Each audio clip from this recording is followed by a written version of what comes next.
Kylian എംബാപ്പയെ അത്ര പെട്ടെന്നൊന്നും അങ്ങനെ തഴയാൻ പറ്റില്ല. കാരണം കരിയറിൻ്റെ തുടക്കത്തിൽ തന്നെ നമ്മളെല്ലാവരെയും ഫുട്ബോൾ ലോകത്തെയും അമ്പരപ്പിച്ചിട്ടുള്ള പെർഫോമൻസ് ക്ലബ്ബ് ലെവലിലും ഇൻ്റർനാഷണൽ ലെവലിലും നമുക്ക് കാണിച്ച് തന്നിട്ടുള്ള ആളാണ് എംബാപ്പെ.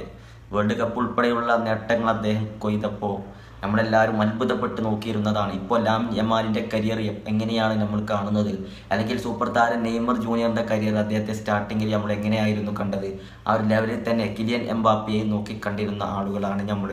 കാരണം അദ്ദേഹത്തിൻ്റെ സ്പീഡ്, പ്രകടനം അമ്പരപ്പിക്കുന്ന രീതിയിലായിരുന്നു ക്ലബിലാണെങ്കിലും രാജ്യത്തിലാണെന്നുണ്ടെങ്കിലും. ഇപ്പോൾ അദ്ദേഹം റയൽ മാഡ്രിഡ് എത്തിയതിന് ശേഷം നല്ല സമയമായിരുന്നില്ല. ഒരുപാട് വിമർശനങ്ങൾക്കിരയായി, ഗോളുകളോ അസിസ്റ്റുകളോ ഇല്ലാതെയായി. ആ ഒരു പഴയ എംബാപ്പയെ തന്നെ നമുക്ക് കാണാൻ പറ്റാതെയായി.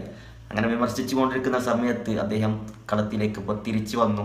കിലിയൻ എംബാപ്പയുടെ ഇരട്ട ഗോളോടുകൂടി റയൽ മാഡ്രിഡ് ലീഗിൽ 1-ാം സ്ഥാനത്തേക്ക് തിരിച്ചെത്തി. ലാസ് പാൽമാസിനോട്ടാണ് അവർ 4-1 മികച്ച വിജയം സ്വന്തമാക്കിയത്. ഒരു പെനാൽറ്റി ഉൾപ്പെടെയാണ് കിലിയൻ എംബാപ്പെ 2 ഗോൾ അടിച്ചുകൊണ്ട് റയൽ മാഡ്രിഡിനെ ലീഗിൽ 1-ാം സ്ഥാനത്ത് എത്തിച്ചത്.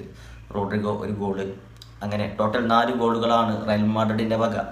ഏതായാലും കിലിയൻ എംബാപ്പെ അദ്ദേഹത്തിൻ്റെ മികച്ച പ്രകടനത്തിലേക്ക് തിരിച്ചു വന്നുകൊണ്ടിരിക്കുന്നു. നമുക്ക് പ്രതീക്ഷിക്കാം ആ ഒരു പഴയ എംബാപ്പയെ നമുക്കിനി കാണാൻ കഴിയും എന്ന്.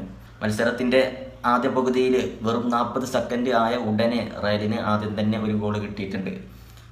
അമ്പരന്ന് നിന്ന ആ ഒരു സമയത്താണ് പിന്നീട് 4 ഗോൾ അടിച്ച് അവർ മത്സരത്തിലേക്ക് തിരിച്ചു വന്നത്.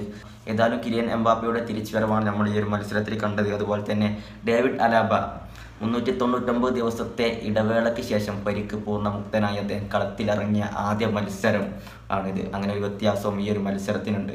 ഏതായാലും 4-1 മികച്ച വിജയം വിജയിച്ച് റോയൽ മാഡ്രിഡ് ലീഗ് വേട്ടയിൽ 1-ാം സ്ഥാനത്തേക്ക് തിരിച്ചെത്തിയിരിക്കുകയാണ്.